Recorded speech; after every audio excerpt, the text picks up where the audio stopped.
Hey guys, welcome back.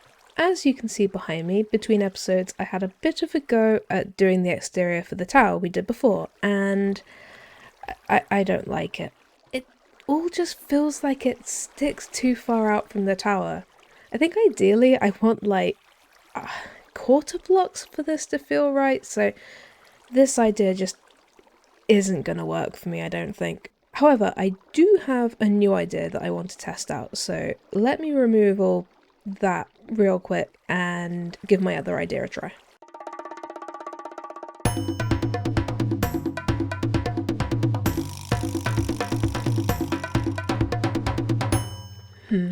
I think I like the idea of this. It gives the tower something without having to build away from it, but this might be a little bit too busy. Maybe instead of doing a stripe from each of the 4 sides, I'll just do stripes from 2 sides? I think that's looking a lot better. I still really like the fact that it's got decoration without it having to come out, and then it just looks proportional now, I think. I like this.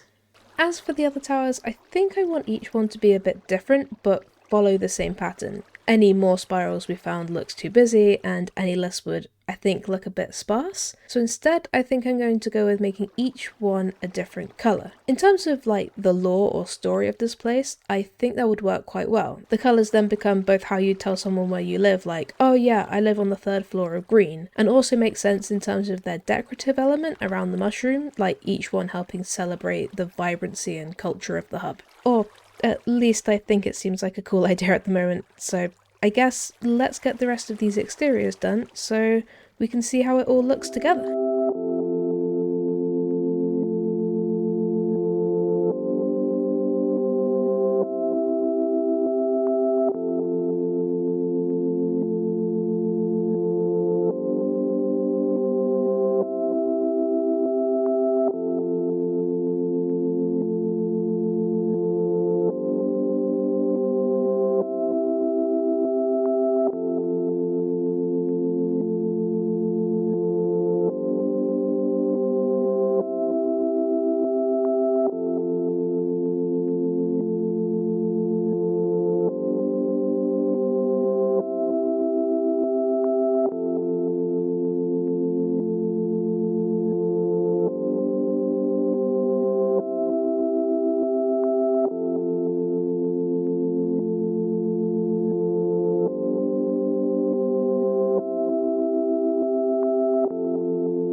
This feels so colourful and vibrant. I love it.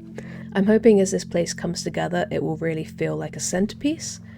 I might change the slabs out on top of the towers at some point since they stand out a little bit much at the moment for me, but they do the job for now. I also really tried to make the opposite towers have similar types of colours, so we've got yellow and orange and green and lime, and I think it brings a certain amount of symmetry and balance, and it works well. Although I might change the black out for one of the greys at some point, I'm not sure. But with this bit out of the way, I guess we may as well keep rolling with the towers and get some more of the interiors done. I actually managed to do the interiors for 2 towers today, mostly because this first tower, the magenta one, is so small, but I actually really enjoyed doing the smaller scale work in here. It felt like I could make the rooms a bit more focused. I mean, they aren't super detailed or anything, but there's something about them. Anyway, let me show you around. There are 4 floors, not including this lobby area. There wasn't really much space for me to do much in here, but I like the idea of adding a bell, so it's kind of like a doorbell. This first floor is the most functional room in this tower, and I really like it. It feels small, but kind of well-formed. For this floor, I decided this inhabitant just really loves magenta. They specifically moved to this tower, and all of their stuff is magenta as well. I also really love the painting in here. It really helped makes the room, I think. This 3rd floor is basically just a kitchen. It could be a communal kitchen for the other floors, or maybe someone moved in and they decided they needed a kitchen more than a bed. But Either way, it's pretty simple. Now, before I go up, this final floor is my favourite so far. And I think I mentioned last time that I wanted to do some special rooms, and one of the ideas I had was to make a room that is basically like a garden that's just absolutely full of plants and flowers. And yeah, I love the way this came out. I might do another one like this in another tower, but I just love this room. The spore blossom and the plants and the glowberry lighting and everything. I'm just really happy with how this room came out. But this is the top floor for the magenta tower, and like I said, it's small. In fact, I think it might be the smallest tower on the island, but I think it all came out really well. In complete contrast, the second tower I tackled, this white tower, is one of the biggest on my island, and this presented a very different challenge for me. With the magenta tower, it was all about getting a room in a tiny space and giving it a story or a bit of life. In this tower, my main challenge was filling them out and making them feel distinct from each other. I'll leave it up to you whether I achieved that or not, but I'm happy with the final result. So starting with the lobby, this one is a bit more spacious than the last one. It's got a reception desk and some seats that you can sit and wait at. I also did the ladder a bit differently in this tower by putting it in the middle of the back instead of the corner. I like the change, but I think I generally prefer having it in the corner, so I probably won't do like a ton of them in this style. This first floor is a pretty straightforward room. I won't like talk you through all the rooms unless there's something I want to say, because there's like 10 floors in this tower, but this is a pretty functional room and I think it came out well. This room has a little bit of a deviation with having the brewing stand set up instead of the kitchen. The third floor is another one of those kind of like communal spaces, which I really liked in the first tower I did. However, this next floor is another one of my special rooms that I wanted. I wrote this idea down as a redstone lab, and the general idea was I wanted just a bunch of redstone in the room. Originally, I was going to just like spam a bunch of redstone components in the room and have it look like a chaotic mess, but then I decided I also wanted it to do something, but unfortunately I'm not very good with redstone, so I couldn't do anything crazy and still make it do something, but I like the way this came out. We've got some lovely movement from the minecart, and then just like a couple of buttons that you can press to make something happen. And it all looks a bit haphazard and chaotic, which is exactly what I was going for, so I like it. This room is, once again, pretty simple with some nice bunk beds, which I think I showed in the first tower. It feels kind of like a dorm for apprentices, or possibly just like a hostel for people needing a cheap stay overnight in the hub. I've honestly lost count of which floor we're on, but this one is another semi-communal space. This is another functional room. You also might have noticed I've used a lot of candles in this tower. I just felt like with the rooms as big as they are, I really wanted some element of movement in them. And there's not like a ton of ways to do this, but that little flicker of the candles is just enough, I think, to make the place come alive.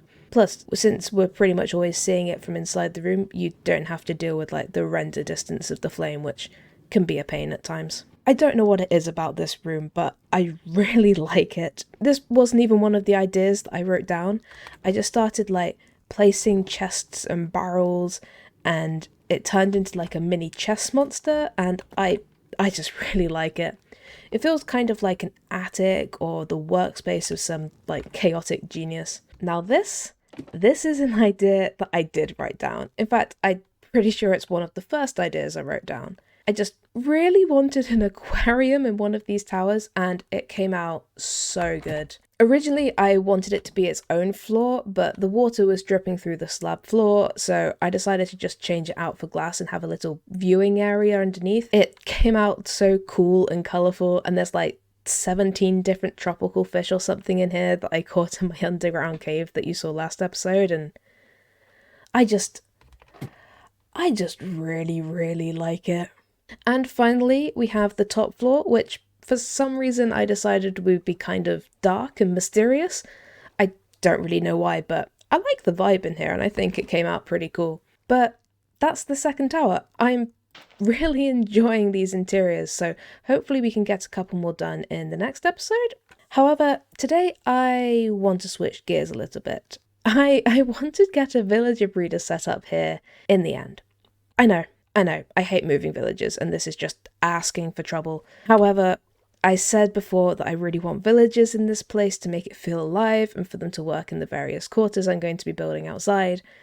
And I figured it's better to move 2 villagers and breed them than bring like 50 villagers individually, so yeah. Luckily, I do have 2 villagers which should, in theory, be easy to grab. I've got this guy who's from the same igloo as the cleric we got a while back, and I have another guy in an igloo I previously got my efficiency 5 guy from before I started this series, I think. So that means our main problem is just going to be actually moving the villagers. Doesn't this all feel very familiar?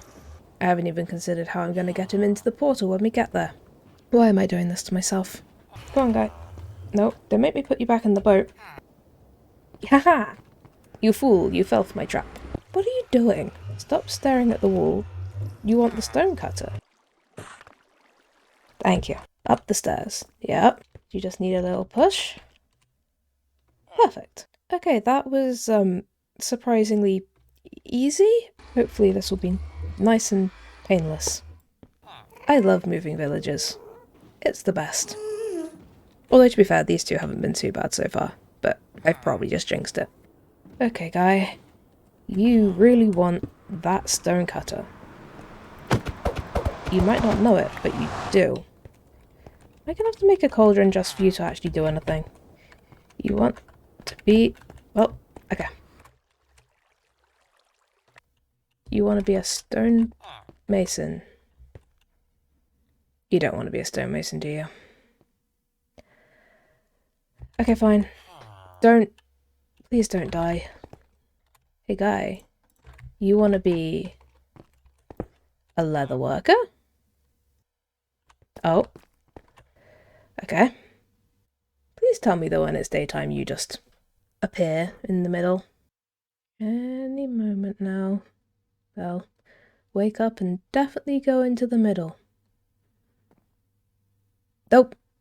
They didn't go into the middle at all. Okay, there's a chance that there's a fairly easy fix, and it's to put these down and then put carpet over the beds. This feels like I'm asking to blow everything up. Okay, we'll try this. Any moment now, the villagers will wake up and appear back in the middle, ready to breed again. Definitely how that's going to work, right? Wait. Yes! It works! And they're already breeding again, and they're actually definitely in the hole. I think it's working. Or at least, it's working enough for now. But I think I'm going to leave this episode here. Next time I am hoping to start building one of these outer quarters of the hub, but we'll see how it goes. Until then, thank you guys for watching, I hope you have a great day, and I'll see you next time. Bye!